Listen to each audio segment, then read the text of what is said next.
올해 50대 후반의 여성입니다. 서울에서 나고 자라서 평생 이 도시를 벗어난 적이 없는 매일 똑같은 일상을 보내고 있던 평범한 사람이기도 하죠. 오늘 들려드릴 이야기는 제 인생에서 가장 황당하고 어이없었던 일이에요. 아직도 생각하면 기가 막혀서 헛웃음이 나올 정도랍니다. 부족한 글솜씨로 정성 들여서 보내니 재밌게 읽어주세요. 저희 아버지는 저 어릴 적에 건어물 도매업을 하셨는데 노량진 수산시장 쪽에서 꽤 오래 장사를 하셨어요. 새벽에 일찍 일어나서 시장 나가시고 저녁 늦게 들어오신 게 일상이었죠. 어머니는 그 옆에서 장부 정리하시면서 아버지를 도우셨고요. 두 분이 참 다정한 분들이셨어요. 아버지가 아무리 피곤해도 어머니한테 짜증내시는 걸 본 적이 없거든요. 어머니도 마찬가지였고요. 저는 외동딸이라 귀하게 자랐는데 무엇보다 사랑을 듬뿍 받으면서 컸습니다. 용돈도 넉넉하게 주시고 먹고 싶은 거 있으면 다 사주시고 이런 모습에 친구들이 늘 부러워할 정도였어요. 근데 전 그런 물질적인 것보다 부모님이 저한테 쏟아주시는 관심이 더 좋았어요. 가족끼리 늘 함께 식사를 하면서 대화했고 매일 학교에서 무슨 일 있었는지 꼭 물어봐 주시고 힘든 일 있으면 같이 고민해 주시고요. 저에게도 어릴 때 기억 중에 아직도 생생한 게 있어요. 주말이면 아버지가 어머니 손을 꼭 잡고 동네 산책을 다니셨거든요. 그때 아버지가 어머니한테 하시던 말씀이 있었어요. 여보, 오늘 날씨 좋다. 저기 꽃 좀 봐. 별거 아닌 말 같지만 아버지 얼굴에 있는 표정은 정말 행복해 보였어요. 저는 그 뒤를 졸졸 따라다니면서 두 분 모습을 바라보곤 했는데 그때마다 나도 크면 저런 가정을 꾸리고 싶다는 생각을 했어요. 내 목숨보다 귀한 자식을 낳아서 부모님께 받은 사랑을 그대로 내리사랑해주는 거예요. 내 아이한테도 똑같은 사랑을 주고 싶다는 게 어릴 적부터 꿈이 되었죠. 그렇게 저는 고등학교를 무사히 졸업하고 나서 바로 취직을 했어요. 대학을 갈까도 생각했는데 아버지가 그러시더라고요. 대학 가고 싶으면 가도 되는데 사회에서 배우는 게 더 많을 때도 있다. 저도 그 말씀이 맞는 것 같아서 취직을 선택했어요. 애초에 대학에 큰 뜻이 없기도 했고요. 동네에 있는 작은 생활용품 가게였는데 거기서 계산대 보면서 재고 관리 같은 것도 배웠죠. 손님 응대하는 법, 물건 떼우는 루트, 장부 정리하는 방법까지 그 가게 사장님이 하나하나 알려주셨어요. 사장님이 참 좋은 분이셨는데 제가 실수해도 혼내지 않으시고 왜 그렇게 해야 하는지 차근차근 설명해 주셨거든요. 한 번은 제가 거스름돈을 잘못 줘서 장부가 안 맞은 적이 있었어요. 5천 원이 모자란 거예요. 저는 큰일 났다고 생각했는데 사장님이 그러시더라고요. 괜찮아. 이런 일 누구나 겪어. 대신 다음부턴 천천히 세어보고 줘. 그때 배운 게 제 인생에서 가장 큰 자산이었던 것 같아요. 지금 하는 일도 비슷하거든요. 작은 생활용품 매장을 운영하고 있는데 이젠 직원 2명을 둘 정도로 규모가 커졌죠. 남편을 처음 만난 건 제가 24살 때였어요. 그때 제가 일하던 가게에 물건 배송을 오던 사람이 있었는데 그 사람이 지금 제 남편이에요. 처음 봤을 때 솔직히 말하면 연애 상대로는 전혀 생각을 하지 않았어요. 그냥 배송해 주시는 사람, 그 정도였죠. 사실 저희 남편은 어렸을 때 교통사고를 당해서 왼쪽 다리가 좀 짧아요. 그래서 걸을 때 쩔뚝거리는데 처음 봤을 때는 솔직히 좀 안쓰러운 마음이 들었어요. 이 무거운 박스를 나르는데 균형 잡기가 힘들어 보이더라고요. 그런데도 한편으론 일을 정말 성실하게 하더라고요. 무거운 박스도 묵묵히 나르고 물건 하나하나 꼼꼼하게 체크하고요. 다른 배송기사들은 박스 던지듯이 내려놓고 가는 경우도 많았는데 이 사람은 항상 조심스럽게 내려놓고 개수까지 확인하고 갔어요. 언뜻 봐도 참 대단한 사람이다 싶더라고요. 무엇보다 웃는 얼굴이 참 따뜻해 보였어요. 눈이 초승달처럼 휘어지면서 웃는데 그게 자꾸 눈에 밟히더라고요. 한 번은 비가 오는 날이었는데 이 사람이 박스가 젖을까봐 자기 점퍼로 감싸고 들어오는 거예요. 정작 본인은 흠뻑 젖어서 들어왔는데도 웃으면서 그러더라고요. 물건은 괜찮아요. 안 젖었어요. 그 모습을 보는데 마음이 이상하게 움직였어요. 아, 이 사람 참 괜찮은 사람이구나 싶었죠. 제가 먼저 말을 걸었어요. 배송 오는 날 일부러 커피를 2잔 사놓고 기다렸다가 물건 내리고 나면 1잔 건넸죠. 이거 드세요. 날도 추운데 고생하시니까. 남편이 어리둥절한 표정으로 받아들더니 연신 고맙다고 하더라고요. 그때 이 사람 귀가 빨개지는 걸 봤어요. 아, 수줍음을 타는 사람이구나 싶어서 괜히 귀엽더라고요. 그렇게 커피 한 잔이 밥 한 끼가 되고 밥 한 끼가 영화 한 편이 되면서 우리 사이도 더욱 가까워졌어요. 남편이 고백을 한 건 사귄 지 1년쯤 됐을 때였어요. 그날도 근처 공원에 나갔는데 갑자기 이 사람이 걸음을 멈추더니 제 손을 잡는 거예요. 나랑 결혼해 줄 수 있어? 나는 몸도 불편하고 가진 것도 없지만 그래도 당신만큼은 평생 행복하게 해줄게. 그 말을 듣는데 눈물이 나더라고요. 이 사람이 얼마나 고민하고 이 말을 꺼냈을지 느껴져서요. 저는 그 자리에서 바로 좋다고 했어요. 문제는 부모님이었습니다. 제가 남편 이야기를 꺼냈을 때 아버지 얼굴이 굳어지더라고요. 저녁 밥상에서 조심스럽게 말을 꺼냈는데 아버지가 수저를 탁 내려놓으시면서 그러셨어요. 다리가 불편하다고? 그 사람이 너 먹여 살릴 수 있겠어? 아빠, 나도 일하잖아. 둘이 같이 벌면 되지. 그게 문제가 아니야.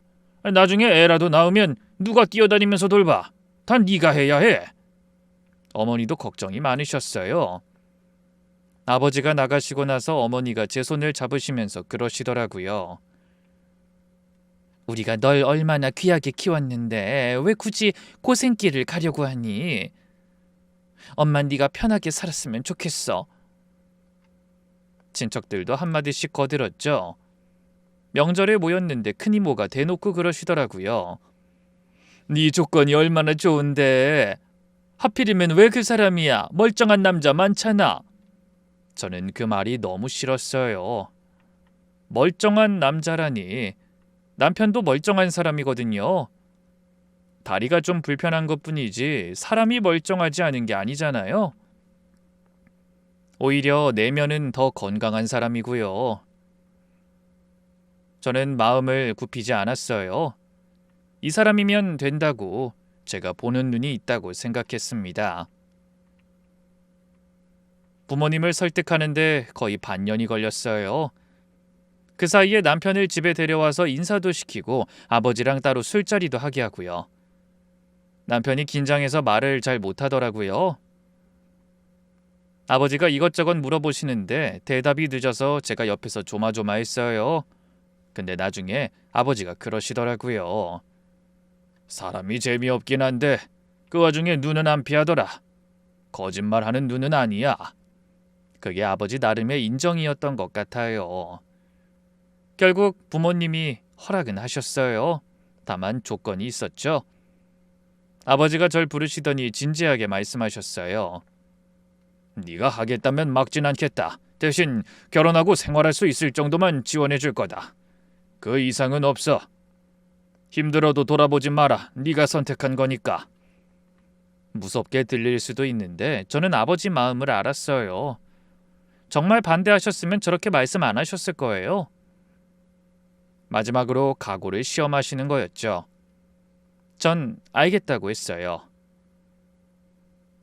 결혼하고 나서 저희 부모님이 주신 돈으로 빌라에서 신혼을 시작하게 됐어요. 말로는 큰 지원은 없다고 못 박으셨지만 그래도 외동딸 결혼한다고 집까지 해주셔서 정말 눈물 날 정도로 감사했죠.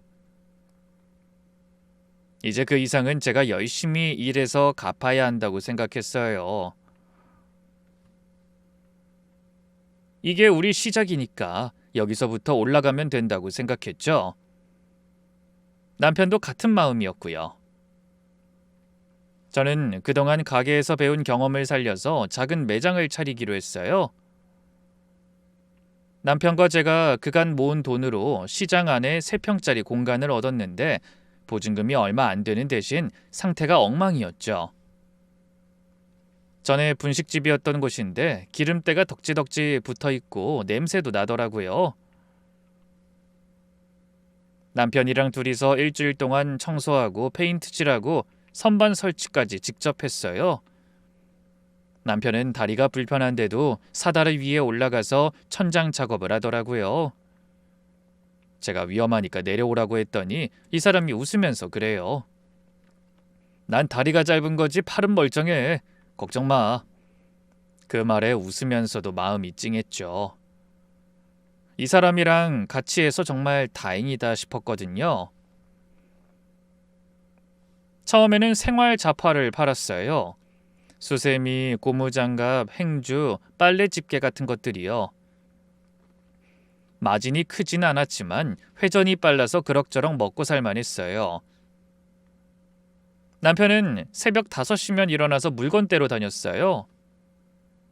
남대문 시장에서 물건 보따리 지고 오는데 다리 불편한 사람이 그 무거운 걸 들고 버스를 타고 오는 게 얼마나 힘들었겠어요. 그래도 이 사람은 한 번도 힘들다는 말을 하지 않더라고요. 저는 가게 지키면서 단골 관리하고 저녁에는 장부 정리를 했고요. 장사하면서 처음엔 참 막막했어요. 손님이 하루에 10명도 안 올 때가 있었거든요. 그런 날은 남편이랑 가게 앞에 나란히 앉아서 한숨만 쉬었어요. 저녁에 정산하면 10,000원도 안 남을 때가 있었는데 그럴 때마다 마음이 무거웠죠. 그래도 포기하지 않고 버텼더니 입소문이 조금씩 나기 시작했어요. 시장 안에 다른 가게들도 다 물건을 조금 싸게 팔았거든요. 마진을 적게 남기는 대신 손님을 많이 받자는 게 제 전략이었어요. 그리고 손님들한테 인사를 잘했어요.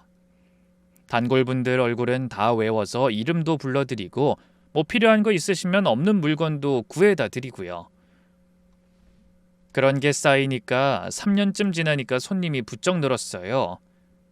5년쯤 되니까 가게를 넓히고 품목도 늘릴 수 있었고요. 지금은 중형 매장으로 키워서 직원 2명이랑 같이 운영하고 있어요. 남편이랑 둘이 맨손으로 일군 거라 지금도 이렇게 크게 키웠다는 사실에 참 뿌듯합니다. 가끔 힘들었던 지난 날이 생각나면 남편이랑 웃어요. 그때는 힘들었는데 지나고 보니까 추억이 되더라고요. 지금은 그래도 하고 싶은 일 다 하고 아이들 결혼까지도 선뜻 지원해 줄 정도의 여유를 갖고 살게 됐으니까요. 그렇게 결혼하고 몇 년 뒤에 부모님이 먼저 연락을 하셨어요. 손주 얼굴이 보고 싶다고요. 아버지가 전화하셔서 그러시더라고요. 밥이나 같이 먹자. 애 아빠도 데리고 와. 그게 아버지 화해 신호였어요. 그 뒤로 관계가 조금씩 회복될 수 있었죠. 저와 남편에 대한 설명이 길어졌네요. 저희 슬아이는 아들이 2 있어요. 2 아이를 키우면서 참 많은 일이 있었는데 특히 얘네 2이 성격이 완전히 달라서 키우는 재미가 있었죠. 첫째는 어릴 때부터 조용하고 혼자 있는 걸 좋아하는 아이였어요. 블록 쌓기를 시키면 몇 시간이고 혼자 앉아서 하고 책을 주면 끝까지 읽을 때까지 움직이질 않았어요. 밖에 나가서 놀자고 해도 싫다고 하고 친구들이 놀러 오면 오히려 방에 들어가 버리고요. 처음에는 그냥 성격 자체가 그런가 보다 했어요. 근데 이게 학교 가니까 문제가 되더라고요. 이 친구 사귀는 게 서툴러서 늘 혼자 다녔거든요. 점심시간에 혼자 밥 먹고 쉬는 시간에 혼자 책 읽고요. 담임 선생님이 상담하자고 하셔서 갔더니 애가 친구가 없다는 거예요. 그때 첫째한테 물어봤어요. 우리 아들 학교에서 놀 만한 친구들 있어? 근데 같이 놀면 피곤해. 그게 첫째 대답이었어요. 그 말을 듣는데 마음이 좀 복잡하더라고요. 이 아이가 원래 이런 건지 아니면 뭔가 문제가 있는 건지 모르겠어서요. 중학교 때는 왕따 비슷하게 당한 적도 있어서 제가 학교에 찾아간 적도 있었어요. 첫째가 어느 날 학교 갔다 와서 방에 들어가더니 안 나오는 거예요. 저녁 먹으라고 해도 안 나오고 문을 두드려도 대답이 없고요. 억지로 문을 열고 들어갔더니 이 아이가 울고 있더라고요. 애가 잘 안 우는 애인데 무슨 일이냐고 한참을 물어봤더니 겨우 말하더라고요. 같은 반 애들이 자기를 따돌린다고, 급식 먹을 때도 자기 옆에 아무도 안 앉는다고요. 그 말을 듣는데 제 가슴이 찢어지는 것 같았어요. 다음 날 바로 학교에 찾아갔어요. 담임 선생님 만나서 상황 말씀드렸더니 선생님이 그러시더라고요. 어머니, 아이가 너무 내성적이에요. 좀 더 활발하게 만들어주셔야 해요. 먼저 다가가는 연습을 시켜보세요. 그 말이 얼마나 서러웠는지 몰라요. 먼저 다가가라니 그게 안 되니까 힘든 거잖아요. 하지만 상황을 바꾸고 싶은 건 우리 쪽이니까 변화되어야 하는 것도 우리 쪽이 맞겠죠? 저는 첫째가 사회생활 잘할 수 있을까 늘 걱정이었습니다. 밤에 남편한테 그랬어요. 첫째가 너무 걱정돼. 이러다 사회 나가선 어떡하지? 남편이 그러더라고요. 사회에선 오히려 잘할 거야. 조용한 게 나쁜 게 아니란 걸 알 테니까. 자기 갈 길 찾을 거야. 그 말이 맞았으면 좋겠다고 생각했어요. 반면 둘째는 완전히 달랐어요. 밝고 말도 잘하고 어디서든 친구를 금방 사귀었죠. 어린이집 다닐 때부터 인기가 많았어요. 선생님들도 둘째는 예쁘다고 칭찬을 많이 하셨고요. 공부도 상위권이었어요. 시키지 않아도 알아서 숙제하고 시험 기간엔 알아서 공부하고요. 학교 선생님들도 둘째는 늘 칭찬을 많이 하셨어요. 반장도 하고 학교 대표로 100일장에 나가기도 하고요. 솔직히 둘째는 걱정 없이 컸어요. 뭘 해도 잘하니까요. 친척들 모임에 가도 다들 둘째 칭찬을 할 정도였죠. 둘째는 참 야무지다. 나중에 크게 되겠어. 저도 그렇게 생각했어요. 첫째는 아픈 손가락이고 둘째는 뭘 해도 될 거다. 그렇게요. 근데 인생이 참 묘하죠? 아이들이 대학을 졸업하고 나서 상황이 역전됐어요. 첫째가 대기업 공채에 붙었을 때 저는 정말 놀랐어요. 그 조용하던 아이가 언제 저렇게 열심히 해서 면접까지 착 붙었을까 싶어서요. 제 물음에 첫째가 그러더라고요. 기술적인 질문만 잔뜩 해서 오히려 편했어. 나 원래 창의적인 건 생각 못해도 아는 거 말하는 건 잘하잖아. 하긴 첫째는 관심 있는 주제면 몇 시간이고 얘기할 수도 있는 애거든요. 그 성향이 면접에서 통한 거예요. 그렇게 조용하고 사람들과 못 어울리던 아이가 결국 대기업에 들어가서 열심히 회사 생활을 시작했어요. 참 대견하기도 하고 내 자신이 부끄럽기도 하더라고요. 그렇게 걱정하던 아이가 해냈으니 어쩌면 아이를 못 믿었던 건 나였구나 싶어서요. 한편 둘째는 대학을 졸업하고 공무원 준비를 했는데 몇 년을 해도 안 되더라고요. 처음에는 자신만만했어요. 자기는 똑똑하고 공부를 잘하니까 금방 붙을 거라고요. 근데 1년 차에 떨어지고 2년 차에 또 떨어지고요. 3년 차 되니까 자신감도 많이 잃고 힘들어했어요. 표정이 어두워지고 밖에도 잘 안 나가고요.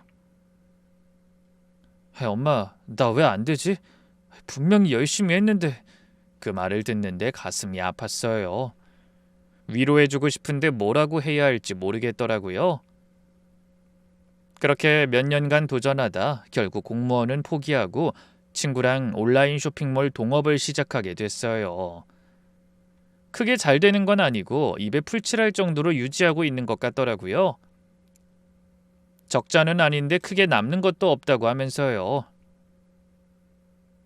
자기 일을 열심히 하고 있지만 아직도 지난 시간에 후회하는 것 같았어요. 조금 더 해볼 걸. 아니면 진즉 빨리 포기하고 다른 일 해볼 걸. 아직도 이렇게 후회하는 말을 가끔씩 하거든요.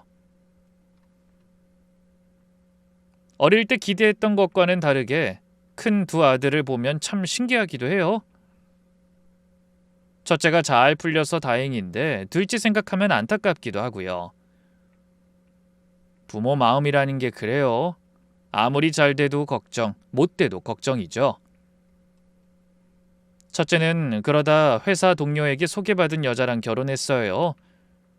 첫째 아들이 다니는 회사 옆에 있던 다른 회사의 격리팀에서 일하는 여자라고 했는데 처음 인사할 때부터 느낌이 좋았어요.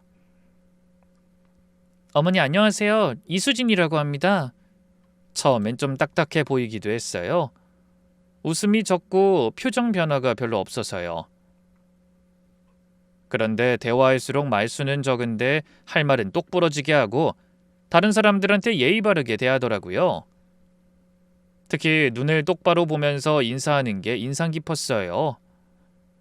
그 눈빛만 봐도 야무지고 현명한 사람이라는 게 딱 보였죠. 첫째 며느리는 무슨 일이든 미리 계획을 세우고 차근차근 진행하는 스타일이에요.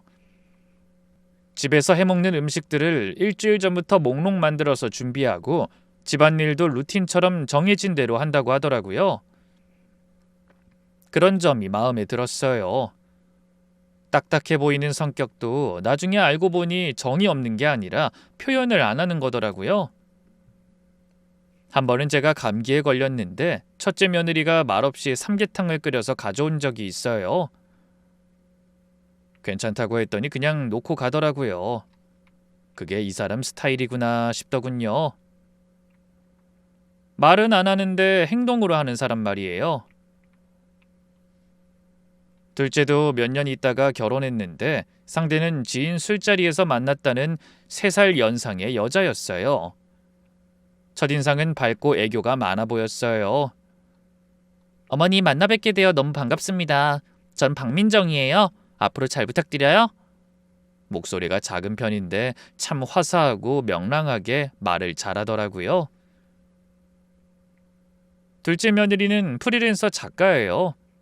육아 잡지에 글 쓰는 일을 한다는데 솔직히 구체적으로 뭘 쓰는지는 잘 몰라요. 물어보면 이것저것 쓴다고만 하더라고요. 원고료가 일정하지 않아서 수입이 불규칙하다고 들었어요. 그래도 자기 일 열심히 하는 걸 보니 두 며느리 다 괜찮은 사람 같아서 저는 안심이 됐어요. 첫째 며느리는 똑부러지고 둘째 며느리는 해맑고요. 스타일은 다르지만 둘 다 나쁘지 않다고 생각했죠. 이제 아들들 걱정은 덜었다 싶었어요. 그때까지만 해도요.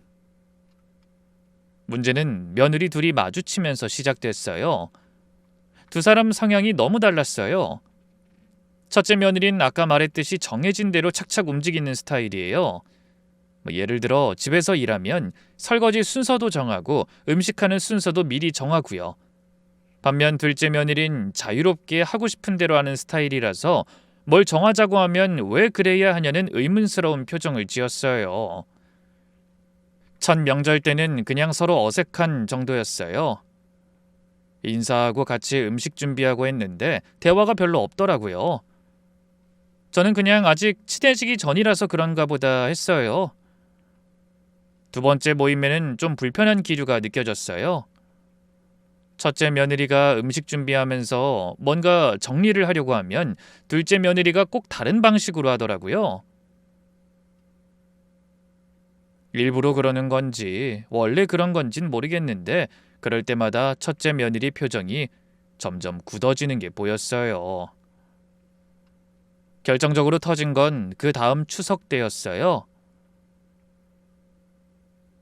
그날 전을 부치는데 첫째 며느리가 아침 7시부터 부엌에 서 있었어요. 저도 옆에서 반죽 준비하고요. 전 부치는 게 보통 일이 아니잖아요. 기름 튀고 덮고 서너 시간을 서 있어야 하는데요. 근데 함께 하기로 했던 둘째 며느리가 2시간이 넘도록 안 오는 거예요. 둘째 아들한테 물었더니 뭐라고 하는지 아세요? 좀 피곤해서 더 잔대. 조금 이따 내려온대. 전 그냥 그런가 보다 했어요. 뭐 피곤하다는데 뭐라고 하기도 그렇고요. 그렇게 점심때가 다 돼서야 둘째 며느리가 내려왔어요. 그때는 이미 전이 거의 다 끝나갈 때였죠. 둘째 며느리가 아무 말도 없이 식탁에 앉아 하품하고 있으니까 첫째 며느리가 한마디 했어요. 동서까지 같이 일하는 줄 알고 준비해 놓은 건데 피곤하면 진작 얘기하지. 다 끝나고 오면 어떡해? 말투가 좀 차갑긴 했어요. 저도 순간 긴장했거든요. 그러자 둘째 며느리 얼굴이 확 굳더니 갑자기 눈물을 뚝뚝 흘리면서 밖으로 나가버리는 거예요. 둘째 아들이 황급히 따라 나갔고요. 저는 첫째 며느리한테 좀 부드럽게 말하지 그랬냐고 했더니 며느리가 고개를 숙이면서 죄송하다고 하더라고요. 근데 표정을 보니까 억울하다는 느낌이었어요. 한편으로 생각해보면 3시간 넘게 전부 쳤는데 미안하다는 말 한마디 없이 밥 먹으러 온 사람한테 한마디 한 게 뭐 그렇게 잘못인가 싶기도 하겠죠. 저도 솔직히 첫째 며느리 마음이 이해가 됐어요. 근데 그렇다고 둘째 며느리한테 뭐라고 하기도 그렇잖아요. 그래서 저도 그때 이후로 며느리들에게 일을 시키면 안 되겠다 싶어서 제가 일주일 전부터 조금씩 준비하기로 했어요. 음식 만드는 일이 힘들어서 예민해지니 그냥 부딪힐 일을 만들지 말자는 마음으로요. 하지만 그날 이후로 두 며느리 사이는 완전히 서먹해졌어요. 가끔 만나도 인사만 겨우 하고 대화다운 대화는 거의 없었습니다. 저도 남편도 둘 사이가 걱정됐지만 어른이 끼어들기도 애매한 상황이라 그냥 지켜볼 수밖에 없었어요. 그로부터 몇 달 뒤 어느 날 둘째 며느리가 저한테 따로 찾아왔어요. 평일 오후였는데 혼자 갑자기 가게로 왔더라고요.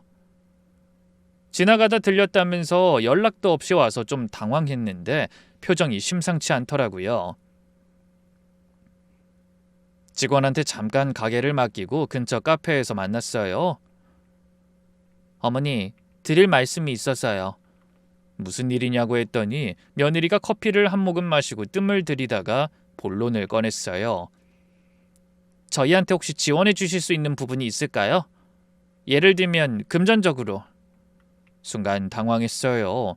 갑자기 무슨 소린가 싶어서요. 돈 말하는 거야? 왜? 급전 필요한 일 있어? 아니요, 그게 아니라 형님네 결혼할 때 큰 목 해주신 거 있지 않으세요? 저희한테도 똑같이 해주셔야 하는 거 아닌가 해서요. 만약 지원해 주시면 이번에 집 인테리어 좀 새로 바꾸게요. 저는 고개를 저었어요. 첫째한테나 둘째한테나 결혼할 때 보태준 건 같아. 너희 신혼집 자금 일부는 우리가 내준 거 몰라? 듣기론 우리 돈 반절에다가 나머지 대출은 둘째가 갚고 있다고 하던데. 그랬더니 며느리가 실망스럽다는 표정을 짓더라고요. 눈빛이 날카로워지면서요. 그렇구나. 저는 또 형님이... 왜? 수진이가 뭐라고 했어? 며느리가 잠깐 망설이더니 말을 이었어요. 딱히 그런 건 아닌데 그냥 제가 느끼기엔 형님이 평소에 은근히 저한테 무시하는 말을 해요. 그럴 때마다 제가 얼마나 창피한지 아세요? 사람들 앞에서 그렇게 말하면 어떡해요? 그건 그때 상황이 그랬으니까. 형님은 평소에도 그래요. 잘난 척도 하고요. 하도 기세등등해서 제 생각엔 어머니한테 뭘 받은 게 있으니까 그러는 것 같아서 여쭤본 거예요. 너무나 황당했죠. 고작 그걸 이유로 들면서 지원받은 게 있다고 속상하다니 갑자기 속이 너무 답답했어요. 첫째 며느리 성격에 일부러 무시하거나 잘난 척할 사람이 아닌데 뭔가 오해가 있는 것 같았거든요. 둘째 며느리가 예민하게 받아들이는 것 같기도 했고요. 수진이가 말이 좀 차가울 순 있는데 일부러 무시하거나 그런 애는 아니야. 그리고 네 마음대로 속단하지 말아라. 난 뭐 따로 해준 적 없어. 그럼 왜 형님은 저한테 그렇게 해요? 저도 이 집 며느리인데? 목소리가 점점 높아지더라고요. 저는 좀 단호하게 얘기했어요. 그건 별개의 일이지. 없는 차별 만들지 마. 난 아들들이랑 며느리들 차별 같은 거 안 한다. 그리고 사이좋게 지내려고 노력을 해야지. 계속 그렇게 엇나가게 생각하면 어떡하니? 그날은 그렇게 마무리됐어요. 며느리는 애써 고개를 끄덕이긴 했는데 이 눈빛을 보면 마냥 풀리지는 않은 것 같았죠. 그렇게 헤어지고 집에 가는데 마음이 영 개운하지 않더라고요. 뭔가 꼬여가는 느낌이었어요. 둘째 며느리의 언행이 좀 걸리기도 하고요. 원래 저렇게 삐뚤어진 애가 아니었는데 말이에요. 그렇게 한동안의 시간이 지나고 어느 날 첫째 며느리한테서 전화가 왔어요. 전화를 받는데 며느리 목소리가 떨리더라고요. 첫째 며느리가 원래 감정 표현을 잘 안 하는 사람인데 그날은 목소리가 달랐어요. 어머니, 저 임신했어요. 저는 처음에 잘못 들은 줄 알았어요. 뭐라고? 다시 말해봐. 시험관 드디어 성공했어요. 순간 다리에 힘이 풀렸어요. 가게 의자에 털썩 주저앉았는데 눈물이 막 나오더라고요. 첫째 부부가 아이를 갖기 위해 얼마나 오랫동안 애를 썼는지 저는 다 알고 있었거든요. 결혼하고 1년째 안 되니까 병원을 다니기 시작했는데 자연 임신이 어렵다는 진단을 받았어요. 그 뒤로 바로 시험관을 시작한 거예요. 시험관도 계속 실패하면서 며느리가 얼마나 힘들어했는지 몰라요. 한 번은 실패 소식 듣고 첫째 아들이 저한테 전화한 적이 있어요. 엄마, 수진이가 며칠째 밥을 안 먹고 방에만 있어. 그 말을 듣는데 마음이 너무 아팠어요. 그게 4번째 실패 때였나 5번째였나. 그동안 제가 뭘 해줄 수 있는 게 없으니까 더 답답하고요. 그래서 며느리한테 전화해서 그랬어요. 수진아, 힘들면 쉬어도 돼. 안 되면 안 되는 대로 사는 거야. 너무 자책하지 마. 며느리가 전화기 너머로 울더라고요. 정확히 기억은 안 나는데 그때 며느리가 그러더라고요. 어머니, 죄송해요. 제가 못나서. 아이, 무슨 소리야. 네가 뭘 잘못했어. 그런 말 하지 마. 그렇게 위로하면서도 저도 속으로는 포기해야 하나 싶었어요. 너무 몸만 혹사시키고 시간 지나도 되질 않으니까요. 근데 그게 성공한 거예요. 정말이야? 정말 된 거야? 네, 어머니. 8주 됐어요. 심장 소리도 들었어요. 저도 모르게 눈물이 쏟아졌어요. 가게에서 우는데 직원이 깜짝 놀라서 무슨 일이냐고 물어보더라고요. 좋은 일이야, 좋은 일. 그렇게만 말하고 남편한테 전화했어요. 여보, 수진이 임신했대. 시험관 성공했어. 남편도 전화기 너머로 너무나 좋아하더라고요. 그날 저녁에 온 가족이 모여서 축하 파티를 했어요. 아들 얼굴에 웃음이 가득했고 첫째 며느리도 오랜만에 활짝 웃더라고요. 그 얼굴을 보는데 정말 다행이다 싶었어요. 둘째 내외도 왔는데 둘째 며느리가 첫째 며느리한테 다가가서 손을 잡더라고요. 형님, 정말 축하드려요. 고생 많으셨잖아요. 고마워, 동서. 정말로. 첫째 며느리가 짧게 대답했는데 표정은 부드러웠어요. 둘째 며느리도 웃고 있었고요. 저는 그 모습을 보면서 마음이 좀 놓였어요. 아휴, 이제 둘이 좀 괜찮아지려나 보다. 그렇게 생각했어요. 이제 다 잘 되겠구나. 손주 얼굴 보면 집안 분위기도 좋아지겠구나 싶었습니다. 첫째 임신 소식이 있고 2달쯤 지났을 때였어요. 둘째한테서 전화가 왔는데 목소리가 들떠 있더라고요. 엄마, 우리도 임신했어. 저는 깜짝 놀랐어요. 첫째에 이어서 둘째까지 임신이라니 이게 무슨 경사인가 싶었죠. 손주 둘이 비슷한 시기에 태어나면 얼마나 좋아요. 같이 뛰어놀고 같이 크고요. 상상만 해도 행복했어요. 정말이야? 아유, 축하한다. 아이고. 고마워, 엄마. 이제 우리도 부모 되는 거야. 나도 내심 형이 부러웠는데 마침 너무 잘 됐지. 둘째 목소리에 설렘이 가득했어요. 저는 바로 둘째 며느리한테도 전화했어요.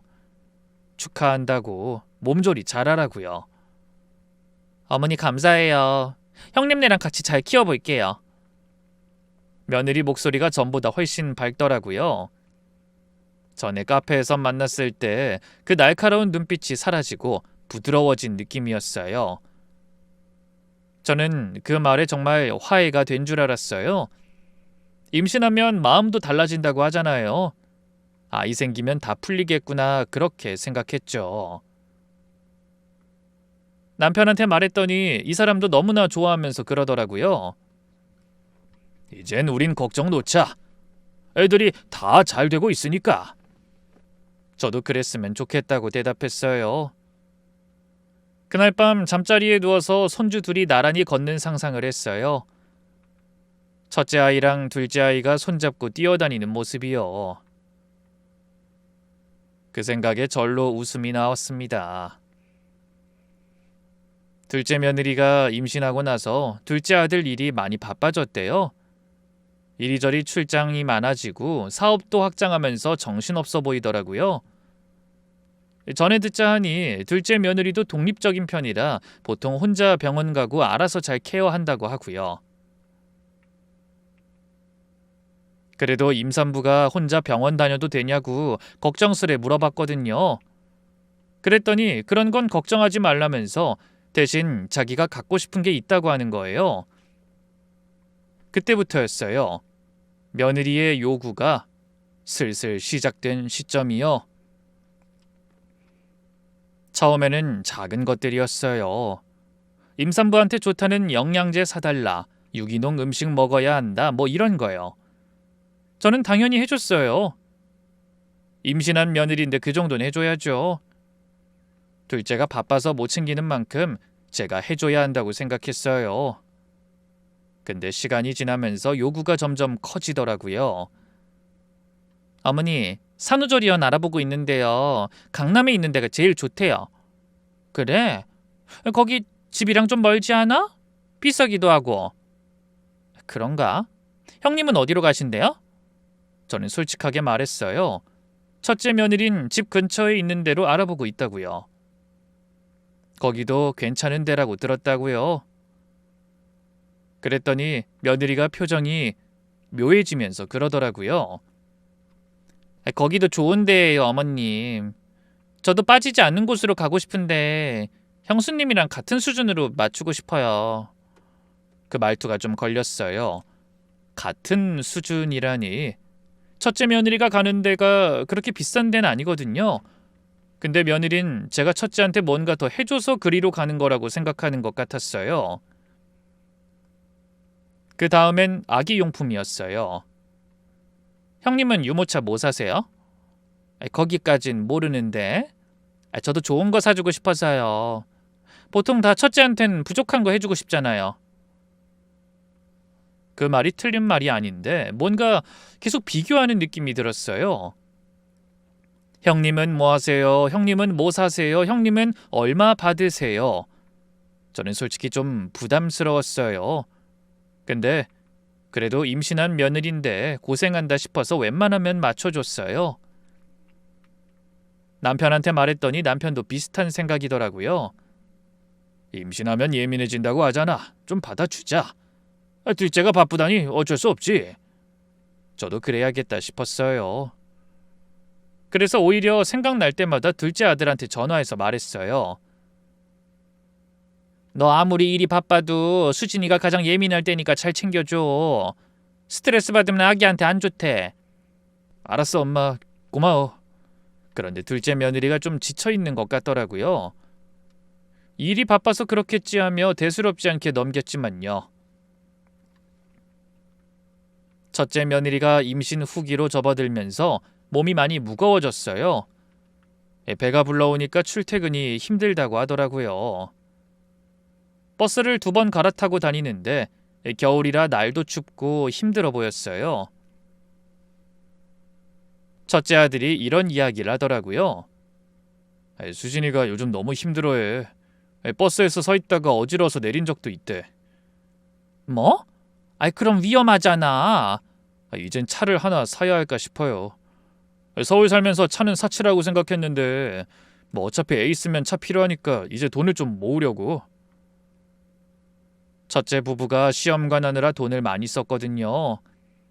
몇 년 동안 했으니까 저축할 여력이 없었을 거예요.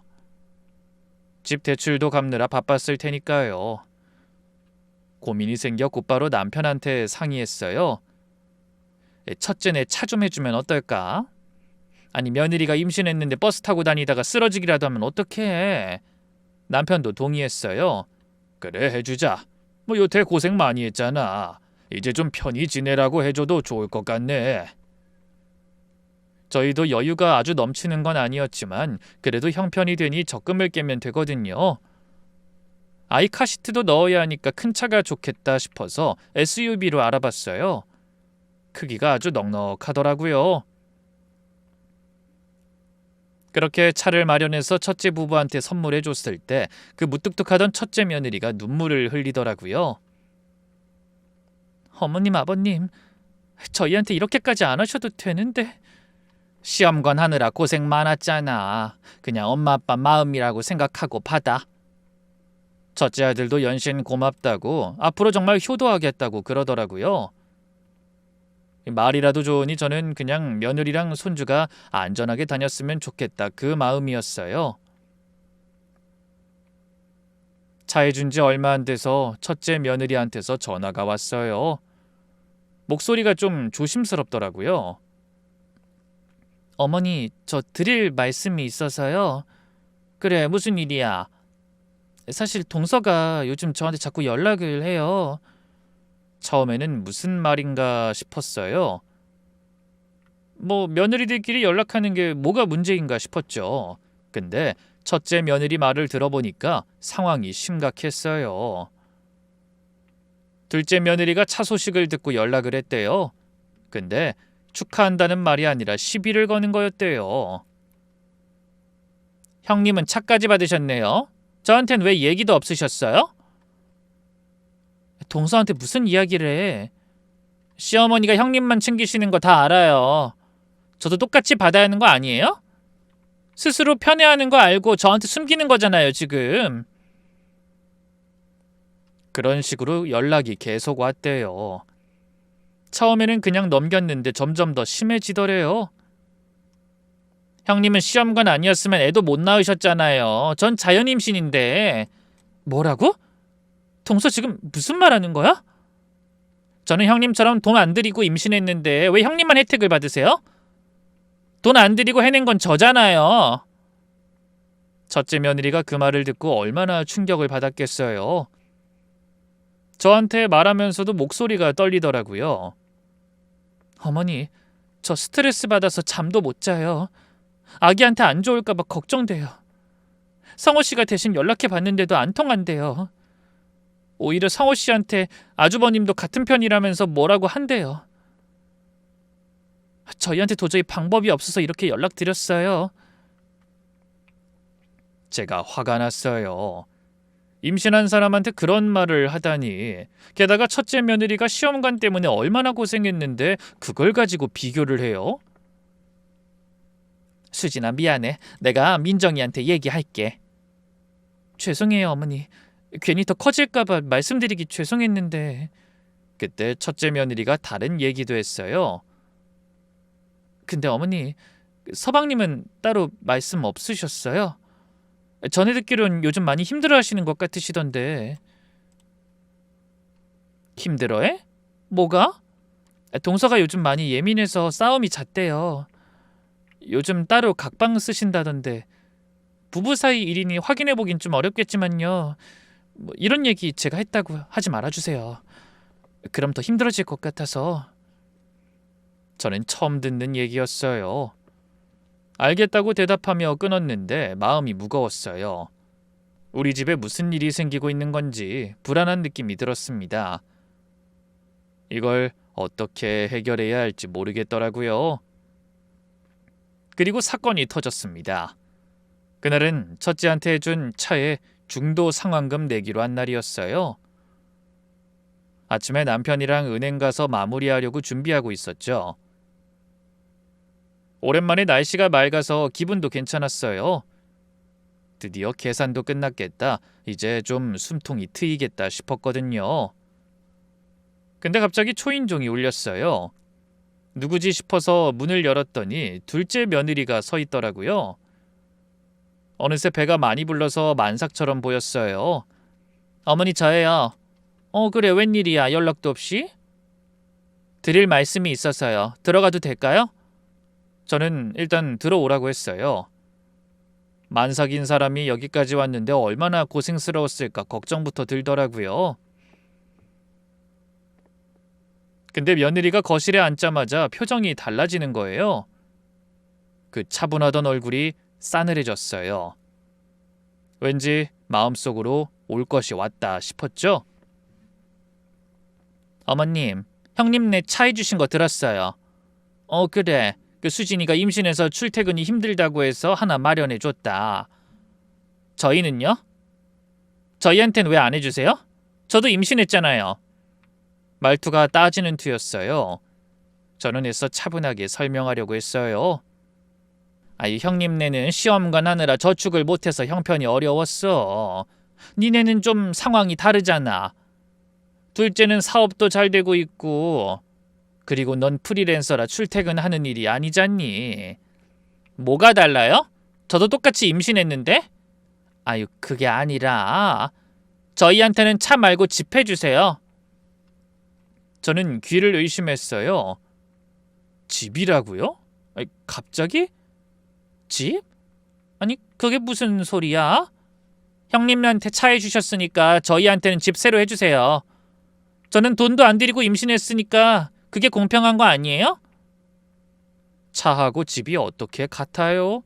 어이가 없었어요. 첫째 며느리한테 부린 행패가 이거구나 싶더라고요. 우리 형편에 집까진 무리야. 차도 적금 깨서 할부로 해준 거고. 그럼 대출을 받으시면 되잖아요. 며느리 목소리가 점점 높아졌어요. 저도 슬슬 화가 나기 시작했어요. 그건 안 돼. 우리도 한계가 있어. 그렇게 무리하면서까지 해줄 수 없다. 안 된다고요? 형님한텐 되고 저한테는 안 되는 거예요? 그게 아니라 금액이 다르잖아. 차하고 집이 어떻게 같아? 너흰 나중에 우리가 돈을 좀 모으면 해줄게. 그때 가서 이야기하자. 며느리가 갑자기 눈물을 글썽이면서 말했어요. 어머니, 저희한테 집 해주시면 남편이랑 저 사이도 좋아질 거예요. 요즘 저희 많이 싸우거든요. 집이 좁아서 스트레스 받는 것도 있고요. 손주도 좋은 환경에서 키워야 하잖아요. 손주까지 들먹이니까 마음이 좀 흔들렸어요. 근데 아무리 그래도 집은 무리였어요. 미안한데 집은 정말 안 돼. 제가 단호하게 말하자 며느리 표정이 확 변했어요. 어머니, 제 말 안 들어주시면 애 안 낳을 거예요. 그 말을 하며 갑자기 일어나는 순간 눈물기가 사라지고 차가워지더니 며느리가 갑자기 허리랑 배를 움켜잡는 거예요. 왜 그래? 어디 아파? 배가 아파요. 며느리가 얼굴을 찌푸리면서 바닥에 주저앉았어요. 저는 놀라서 달려갔죠. 어떡해? 뭐 병원 가야 하는 거 아니야? 며느리가 배를 잡고 신음하면서 바닥에 쓰러졌어요. 정신이 하나도 없었어요.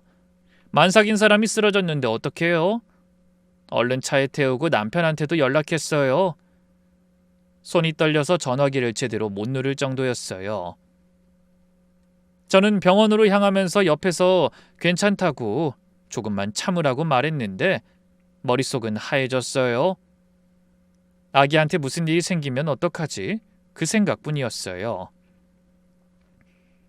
그런 와중에 며느린 병원에 안 가겠다고 내려달라고 난리를 치는 거예요. 그야말로 차 안이 아수라장 같았어요. 며느리를 거의 포박하듯이 병원에 데려갔고 거기 도착해 있던 남편과 함께 양쪽에서 부축하다시피 해서 데려갔어요. 도착하니 의료진이 바로 며느리를 데려갔죠. 저는 응급실 복도에서 발만 동동 굴렀어요. 남편과 함께 기다렸는데 시간이 왜 그렇게 안 가는지 모르겠더라고요. 아기한테 무슨 일이 생기면 어떡하지? 며느리가 다치기라도 하면 어떡하지? 온갖 생각이 머릿속을 맴돌았어요. 그런데 의사 선생님이 금방 나와서 절 부르시더라고요. 보호자분이세요? 네, 제가 시어머니예요. 어떡해요? 아기는 괜찮아요? 의사 선생님 표정이 묘했어요. 뭔가 말하기 어려운 게 있는 것 같은 눈빛이었죠. 일단 따로 말씀드릴 게 있어서요. 잠깐 이쪽으로 오시죠. 저는 불안한 마음에 의사 선생님을 따라갔어요. 복도 구석에 서서 의사 선생님이 한참을 뜸을 들이시더라고요. 어머니, 그 환자분은 현재 임신 상태가 아닙니다. 저는 잘못 들은 줄 알았어요. 네? 아니 그게 무슨 말씀이세요? 만삭인데요. 복부에 임산부처럼 보이게 하는 특수 보조기구를 착용하고 계셨어요. 실리콘으로 된 거요. 뭐라고요? 그걸 몇 달간 계속 차고 계셨던 것 같은데 장기가 눌려서 복통이 온 겁니다. 오래 조이고 있으면 위나 장에 무리가 가거든요. 임신으로 인한 통증이 아니에요. 그 자리에서 다리가 풀렸어요. 의자 등받이를 잡고 겨우 버텼는데 눈앞이 깜깜해지더라고요. 임신이 아니라고요? 그 만삭배가 가짜라고요? 그게 말이 돼요? 저도 처음엔 당황했습니다. 지금 환자분 상태는 안정됐고요. 큰 문제는 없어요. 다만 정신적인 부분은 상담이 필요할 수도 있습니다. 저는 한참 동안 아무 말도 못했어요. 머릿속이 하얗게 비어버린 것 같았어요. 정신을 차리고 병실로 갔어요. 며느리가 침대에 누워 있었는데 고개를 돌리고 벽만 보고 있더라고요. 저는 침대 옆에 서서 물었어요. 이게 대체 무슨 짓이야? 며느리가 대답을 하지 않더라고요. 저는 다시 물었어요. 임신이 아니라면서 그동안 다 거짓말이었어? 그제야 며느리가 고개를 돌렸어요. 눈이 벌겋게 부어 있었어요. 연신 울었던 것 같더라고요. 어머님, 아버님, 죄송해요. 죄송하다고만 하지만 말고 설명해봐. 왜 이런 짓을 한 거야? 며느리가 한참 동안 말을 못하다가 겨우 입을 열었어요. 처음엔 정말 임신이었어요. 뭐? 임신이 됐었어요. 근데 초기에 유산됐어요. 저는 순간 할 말을 잃었어요. 남편이 대신 물어봐줬죠. 근데 그걸 왜 숨겼어? 며느리 목소리가 떨리기 시작했어요. 저도 임신했다고 했을 때 다들 좋아해 주셨잖아요. 근데 갑자기 유산됐다고 하면 저만 불쌍해지잖아요. 형님은 성공했는데 저만 실패한 거잖아요. 차마 밝힐 수 없었어요. 그래서 그냥 계속 임신인 척을 한 거야? 처음엔 그냥 적당히 하다 유산됐다고 하려고 했어요. 한두 달만 그러다가요. 며느리가 눈물을 흘리면서 말을 이었어요. 근데 어머니가 형님네한테 이것저것 해주시잖아요. 저한테는 안 해주시고요. 그러니까 저도 받아야 할 것 같았어요. 형님이랑 똑같이요. 부러워만 하다가 끝나기엔 스스로 너무 비참할 것 같아서요. 그래서 임신 핑계로 계속 요구한 거야? 네. 근데 어머니가 자꾸 안 된다고 하시니까 점점 더 오래 끌게 됐어요. 나중에 밝혀야지 했는데 이젠 어떻게 끝내야 할지 모르겠더라고요. 저는 기가 막혔어요. 몇 달 동안 그 보조기구를 차고 다닌 거잖아요. 가족들 다 속이고 남편도 속이고요. 둘째는 알아? 몰라요. 저 혼자 한 거예요. 그때 병실 문이 열렸어요. 둘째 아들이 헐레벌떡 뛰어들어왔어요. 얼굴이 새파랗게 질려 있었죠. 의사한테 뭔가 들은 것 같았어요. 이게 무슨... 여보, 이게 대체 뭐야? 며느리가 아무 말도 못하고 울기만 했어요. 둘째 아들이 침대 옆으로 다가가더니 아내 배를 봤어요. 평평했죠. 아들 얼굴이 일그러지더라고요. 아긴 어떻게 됐어? 처음부터 없었어. 유산됐는데 숨긴 거야. 제가 대신 말했어요. 여태 어떻게 된 일인지 설명해줬죠. 이를 들은 아들은 한참 동안 아무 말도 못하고 서 있었어요. 주먹을 꽉 쥐고 있더라고요. 그러다가 입을 열었는데 목소리가 떨리면서도 단단했어요. 이혼하자. 며느리가 무릎을 꿇었어요. 그 차가운 병실 바닥에요. 한 번만 봐줘. 제발, 내가 잘못했어. 다신 안 그럴게. 아들이 고개를 저었어요.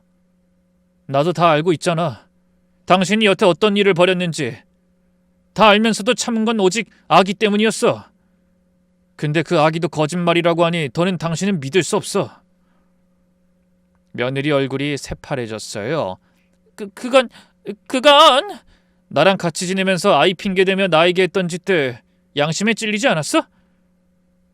도대체 언제까지 속이려고 했던 거야? 네가 보기에 이 상황이 정상이야?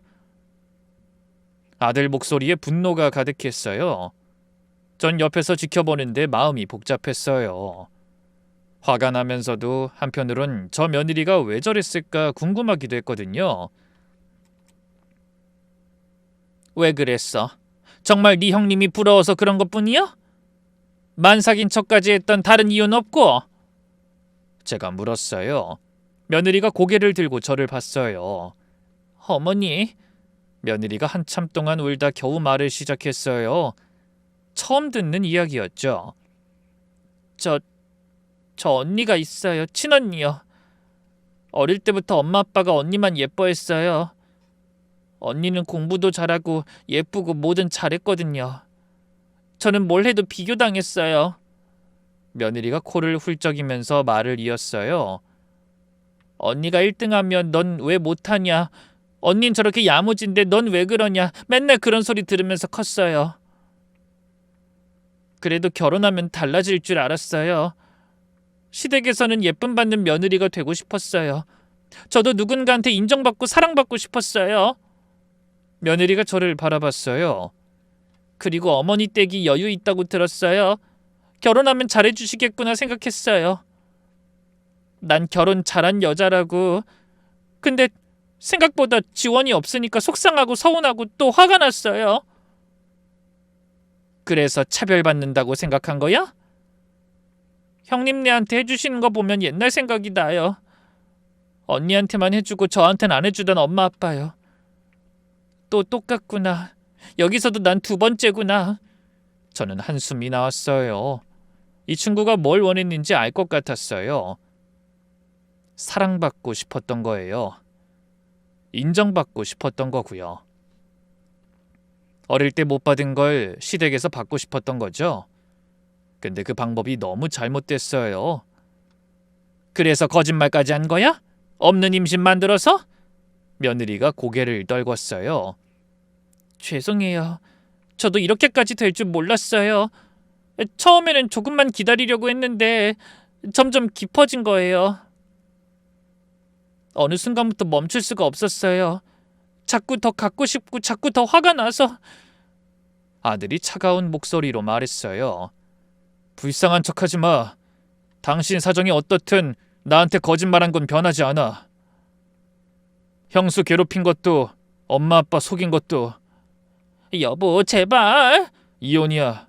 바꿀 생각 없어. 아들이 돌아서서 병실을 나갔어요. 며느리가 바닥에 주저앉아서 울부짖었어요.